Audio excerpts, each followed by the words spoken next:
Alrighty, boys and girls, you ready? How long do I expect this walkthrough to be? I want to say 5 hours. I don't want to spend longer than 5 hours. I might have to break it up into 2 streams, but I am going to try and explain everything as fast and concise as possible, so we'll see. Yeah, the hack is available. You can type in !kindergarten. Like, comment, subscribe. So yeah, let's start off with, let's just dive right into it. Boom. So we're gonna ban you. Stop it. Okay, so, disclaimer. This tutorial hack only covers mechanics of vanilla Super Mario World. Note that custom hacks can at any time change the physics of the original game. Please consult the readme of each hack to see if any changes were applied. If the creator did not include a readme, they should be banned from making hacks. This hack will probably not make you a Kaizo god overnight either. Warning, this hack contains trolls, which may not be suitable for tilted gamers. Player discretion is advised. So this only contains trolls in the test levels. The the teaching levels themselves, they have no trolls. It's not centered. Stop it.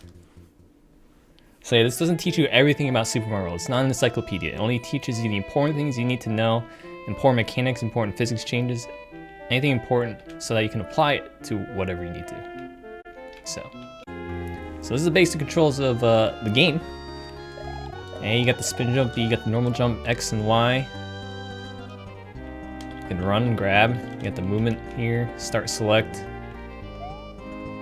Start pauses. I thought about having the music continue, but we didn't. L1 to scroll the screen. So that's the basic stuff.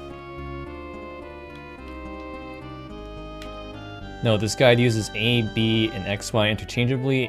X and Y are exactly the same. A and B only act the same while airborne. The sole difference between A and B is the type of jump you get from the ground.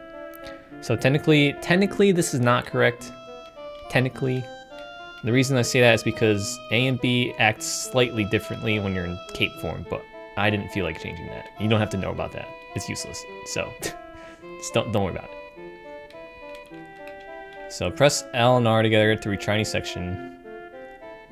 So you can do that while you're dying too. I forgot to make that clear. Press start, then select exit any level. Press select plus L to toggle into display. Technically. Press select and R to toggle the RAM values. Press R and down to toggle the text.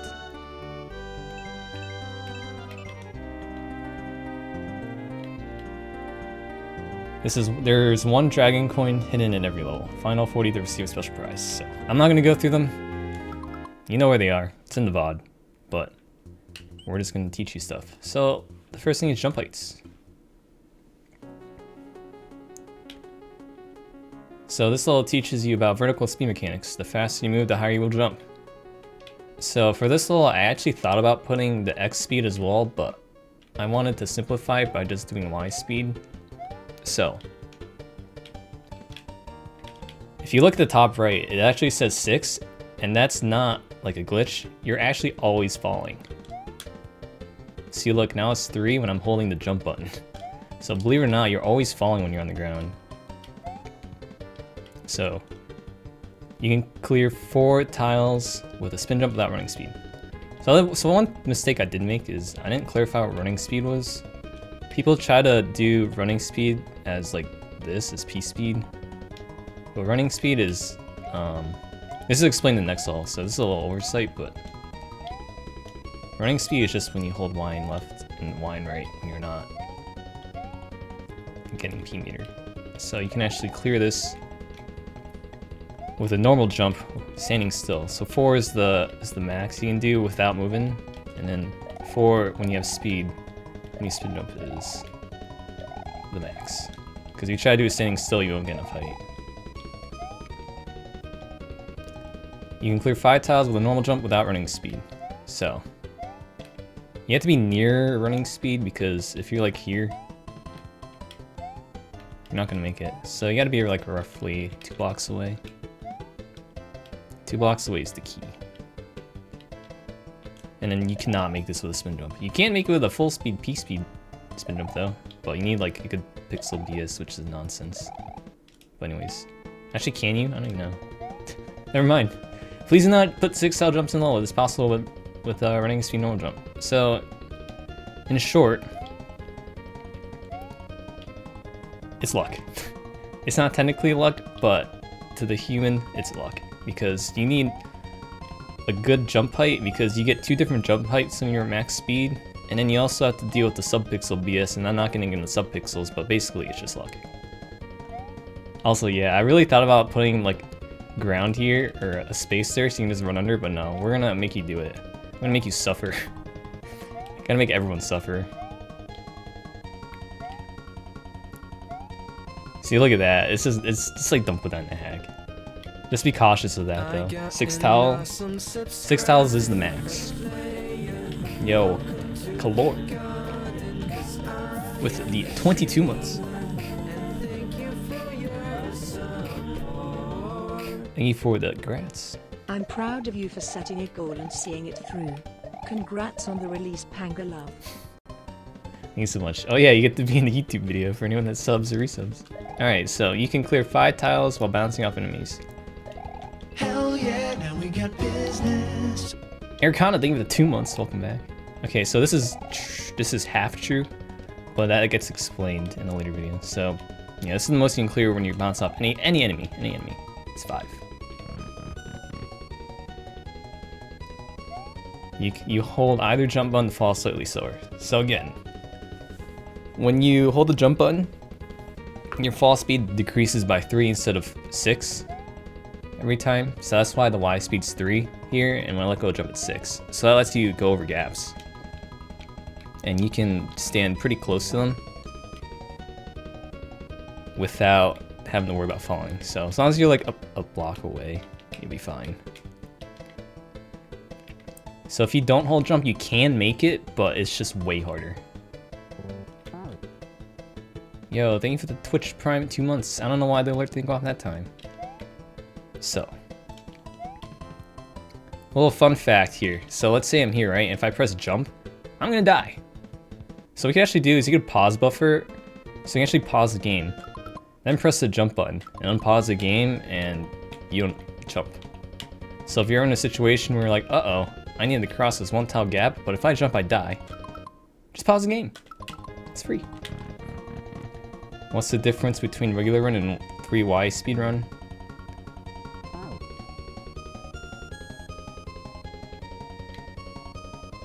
Oh, there's no difference when you run. Thanks, third wall. Oh yeah, so this is where it explains that falling or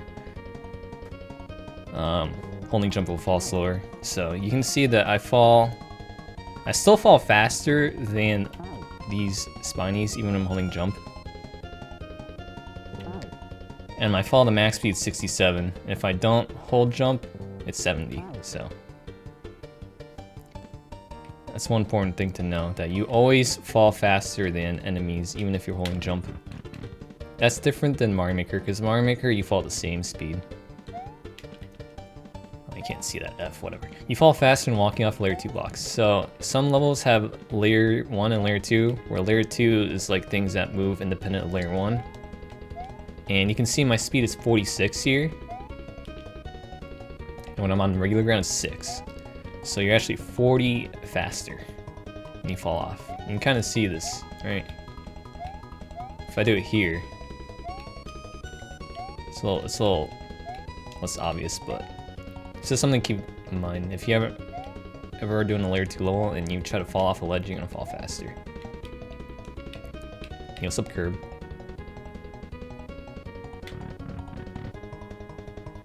Long death delay.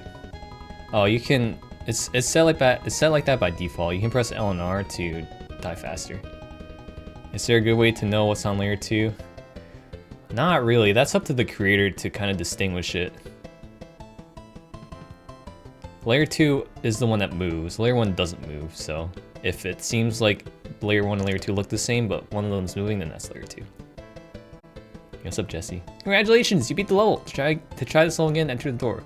I kind of don't know why I put this, because who's honestly going to go back in the door? But I did it anyways. P-meter. P meter. So I'll teach you about horizontal speed mechanics. In S&W, your horizontal speed always varies. So yeah, if you can see, right, the ones digit is always changing. So you can see there is a cap. And I'll explain it here. So walking speed, these terms are just for the hack itself. There's not really terms that we use. But walking speed is only holding left or right. So here it's just like that.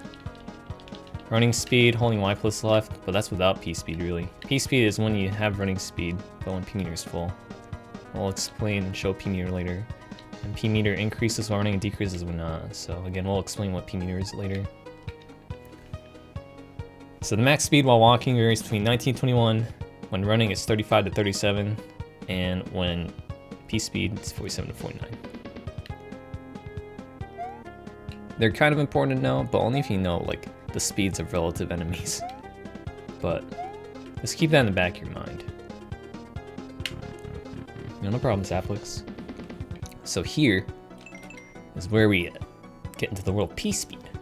So to get, or sorry, P meter. So to get P meter, I can't read. To get P speed, P meter must be filled completely from 0 to 112. P meter increases by 2 per frame and decreases by 1 when not. Once P meter is filled, it stays at 112.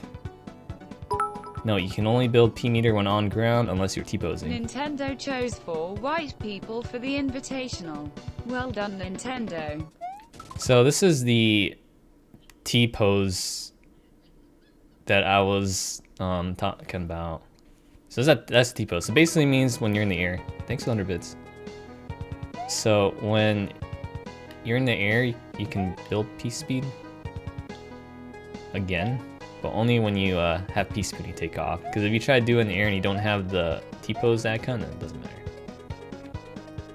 It's not really T-pose, but whatever.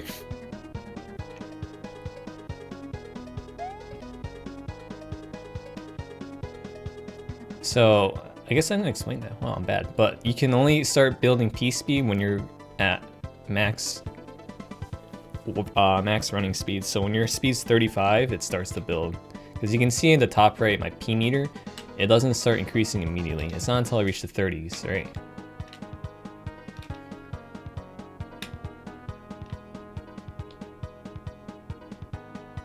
So you gotta be careful with that. You do need to have some momentum going into your build up. You can build P meter when running back and forth in small areas. Subsadmund. So this works because of how you can change your direction really fast when you walk into a wall, right? You can immediately stop momentum. It's easier. But you can also do it back and forth here. It just takes a little longer because you have to turn around.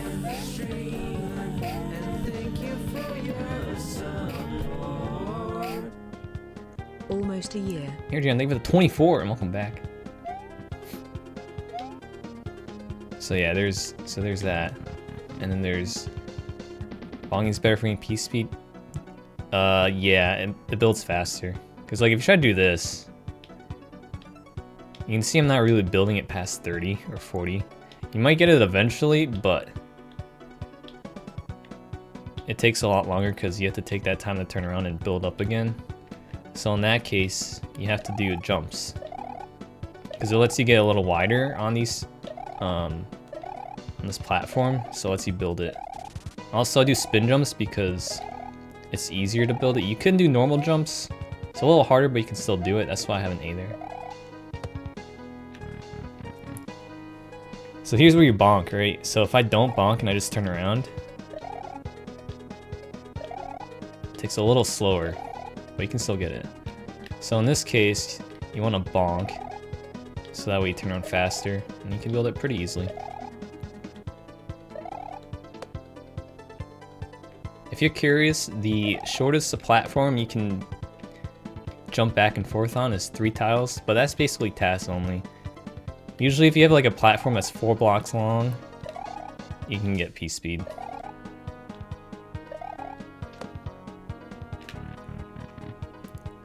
CC? Oh yeah, I'll add that later. P meter does not decrease when climbing vines, so this is more like a, huh, did you know kind of thing. Because I actually I didn't know that either. So if you're on a vine, it doesn't decrease. You can see it's 112 still. Same with water. You can probably use this in like a puzzle hack. So walking off ledges decreases P meter. So you can see right here.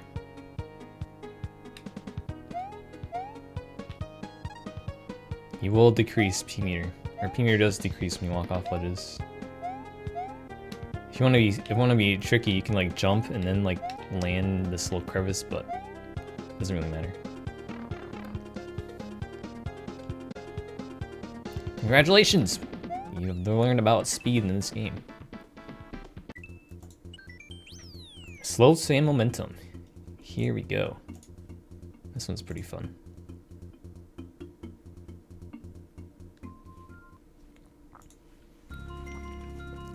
This all teaches you about momentum preservation.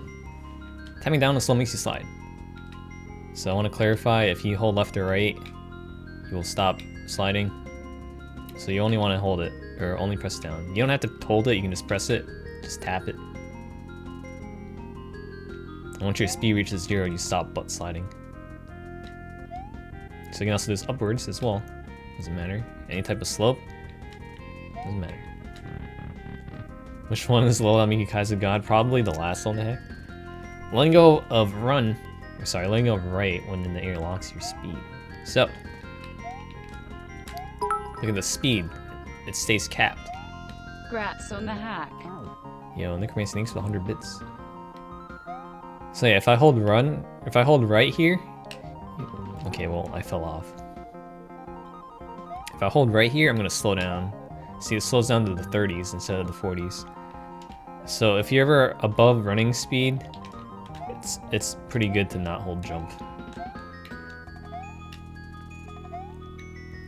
And if you're curious, the max speed you can get on these slopes is 49, which is the same max speed as running, or P speed.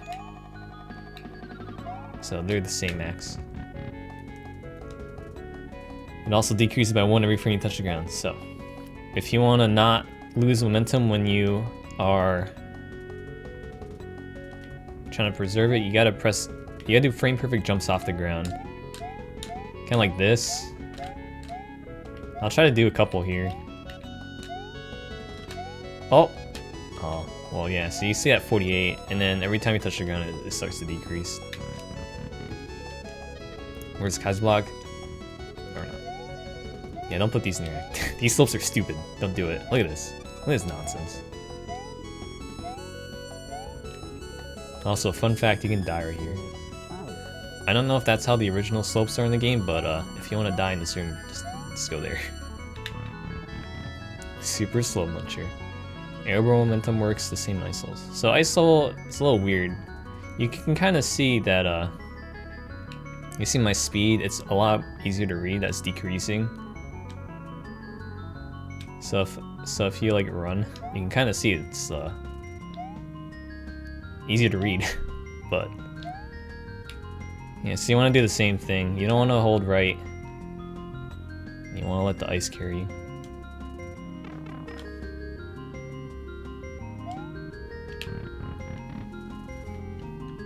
You can also kill enemies as long as you butt slide. So by butt slide, I mean if you see that animation. If you see that animation, you can kill things. If you don't, then you can't kill things. So you can also come upwards. You can actually kill a lot of things this way. You can even kill, I believe you can kill fish and booze. So there's a lot of things you can kill with that. Congratulations, you beat the level.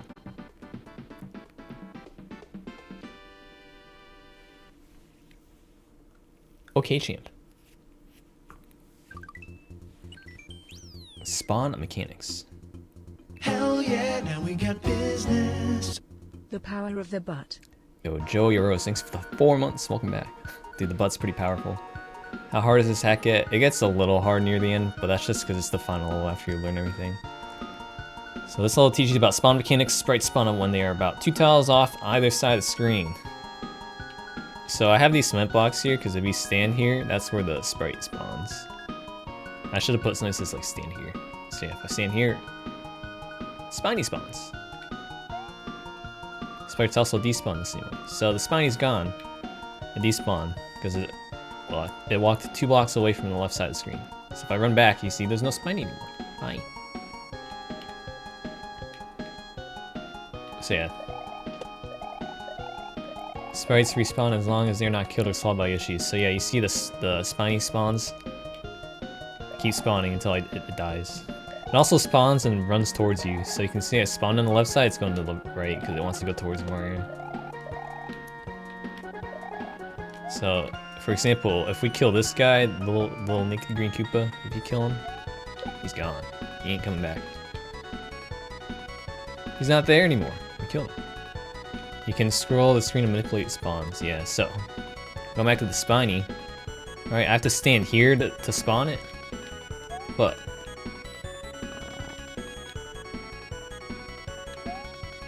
I can actually make it spawn earlier if I scroll the screen to the right, and there it is. So if you're in a situation where you're like, oh no, the shell despawned, I wonder if I can respawn it and you can scroll the screen. Assuming the screen scrolling is enabled, then that's one way. Alright, so this one actually doesn't have text, so I want you to play around with it. But, for example, with a shell, a Koopa, it keeps respawning until you kill the shell. Like, you can kill the little Koopa that comes out of it, but if you kill the shell, it's gone. Charging Truck will despawn once you hit it 3 times, so you can see it's back. So every enemy is a little different. Well, not every, most enemies take 1 shot to kill, but some are exceptions. Sprites respawn, they fall in a pit. So, fell in a pit, it's coming back. Koopaling, yeah. So yeah, it always respawns if it falls in the pit. It's not dead, it just despawned off the bottom. You can see they're back. These sprites do not despawn off screen. So if I move this springboard over here, sorry little green guy. You can see the springboard's here. If you throw them in a pit, they also respawn though. So you can see it's back. Same with Yoshi, P-switches and keys. So yeah, Yoshi's over there, he doesn't despawn, he's there forever. Sublinks. So he's there.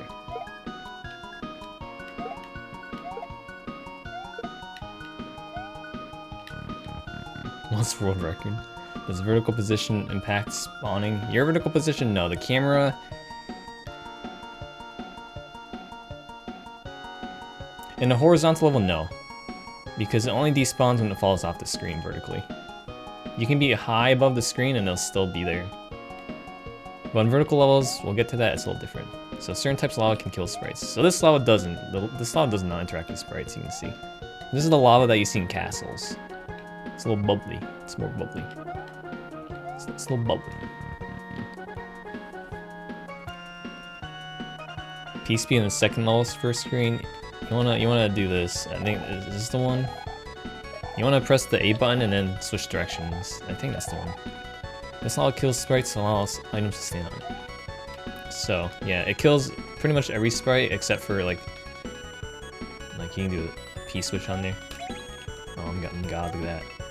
So some sprites can stand on it and not get affected, but most of the time, most sprites they're by. This is a lava you see in the caves. Some dead cow.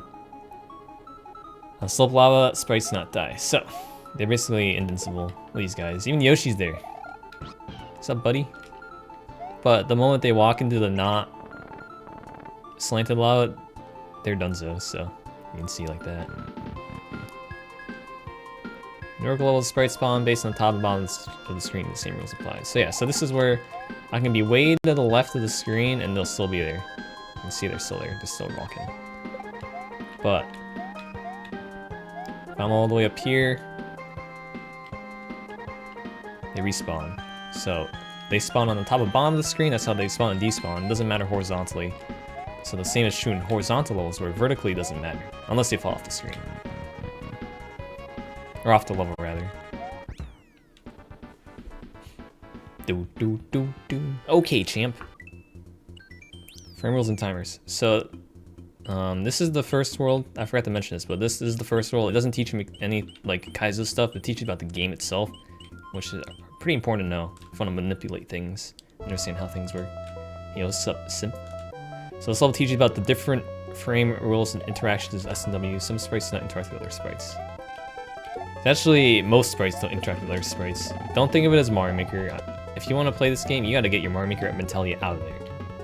Because sprites, you can see, they just go through each other. They're like, hey, nice to meet you. Okay, bye. Generally, sprites do not interact with platforms and carryable items, so yeah, you can see that they just don't interact with a lot of things. But there are some exceptions. So like Koopas, Goombas, Spinies interact with each other. You don't really need to know which ones do, you just need to know that most don't. Although shells can collide with each other, so. Take a horizontal, make it vertical.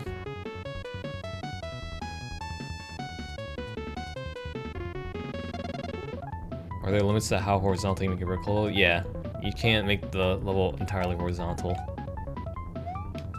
So, spin jumping off of 2 enemies at the same time will kill you. Okay, I don't know what I did, but apparently I broke something and it doesn't really kill you anymore. So I think I broke something. But in vanilla S&W, if you try to do this, you'll die. So I might have unpatched it or something, but I just don't die. But just know that you should die. I really don't know what happened. Oh, there we go. It's like not supposed to be this rare, that's the thing. Cause it's like, it happens very often, so I don't know why it's so rare all of a sudden.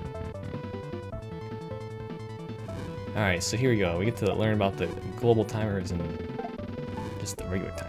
So Punchucks and Bowser statue fireballs are on the global timer. This means you can pause the game to manipulate it. You can also scroll the screen to manipulate it.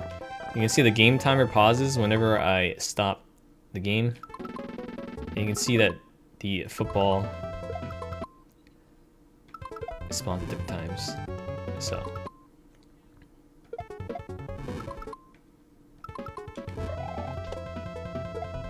this is a situation where you might have to do it. Alright, you can see that it's always shooting, and you're like, I need to get by here. So if you can get the timing down, you can pause and unpause, and it'll stop shooting. Did I patch frame rules? No. That's why I'm like, what happened? Bullet bill launchers are not on the global timer. So they're on the game timer. I actually don't know how often they shoot, but you can see I paused the game, right? And they'll still take the same amount of time.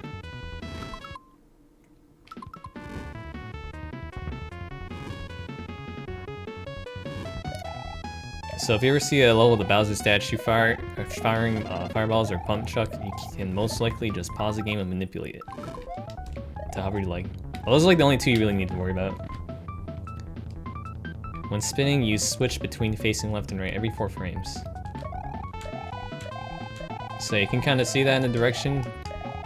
1 is right, 0 is left, so it's like 0, 1, 0 is 1. There is a pattern to it. And you can see it's different every time I press it. So even when you're standing still, that like timer is still going off. That's why you don't always switch to the right direction. No, digging chucks are not. They function like bullet bills. So because of that, that's why you don't always break the block. See, I'm pressing jump, I'm holding it. So sometimes I won't spin the bottom one, sometimes I won't spin the top one. That time I did all 4. See, this time I missed the bottom one.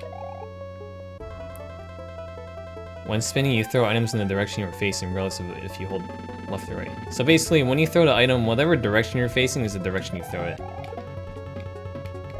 See, I'm trying to throw it right every time, but I'm throwing it left. Because when I'm spinning, if I'm facing left that way, then I throw it to the left. That's why when you try to do a spin jump and throw something, it's inconsistent. Because it's based on this little spinning frame rule.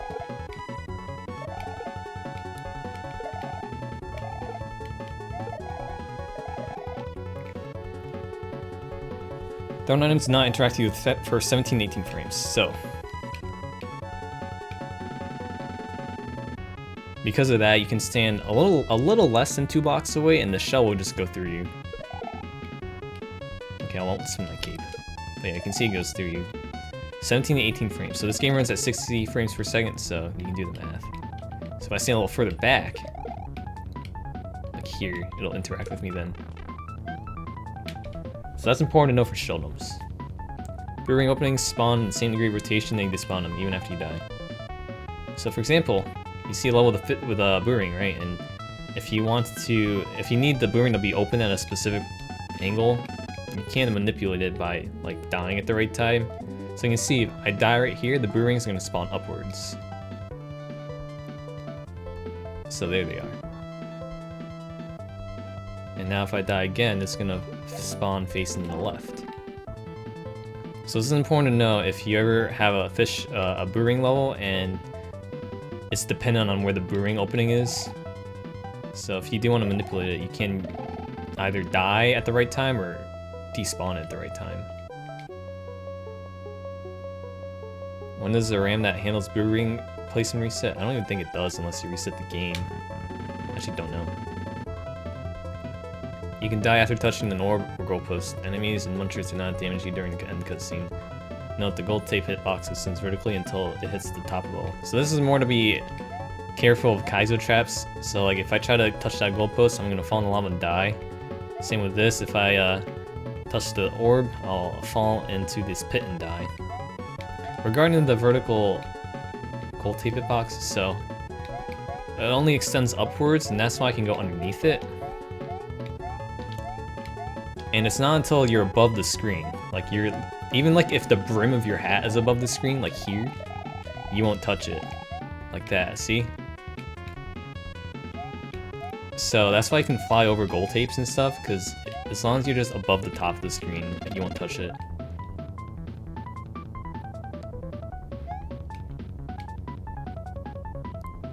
So yeah, I'm not going to touch it because... Okay, fine, I'll touch it. So this is what happens. The music breaks. The music breaks, so... I don't know how to fix that, I'll ask Kaizo Man. That'll be in a 1.1, but yeah, the music breaks. So I need to go to this level actually, because I need to see if I did forget that one room.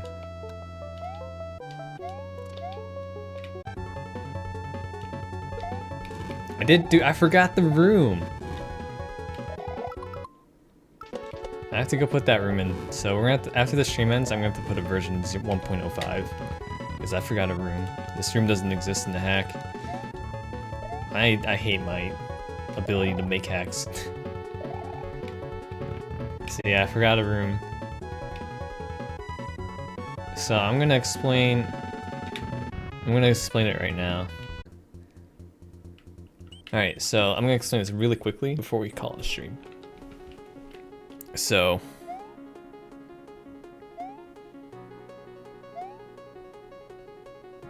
okay, we did it first try. So here is where I need to explain it. I should just like, so again, I'm gonna put all these videos on YouTube. So I might just stitch this in. So this is a room I forgot to put in. But anyways, so sprites interact with you every other frame. So that means you can get a lower point of contact when you spin jump off this or bounce off this. Which means you won't always make this 5 tile gap. If I'm holding jump the entire time. If I can do this properly. Okay, I'm making it every time. Okay. I did not use the frame rate patch, so I don't know why I'm having this much luck.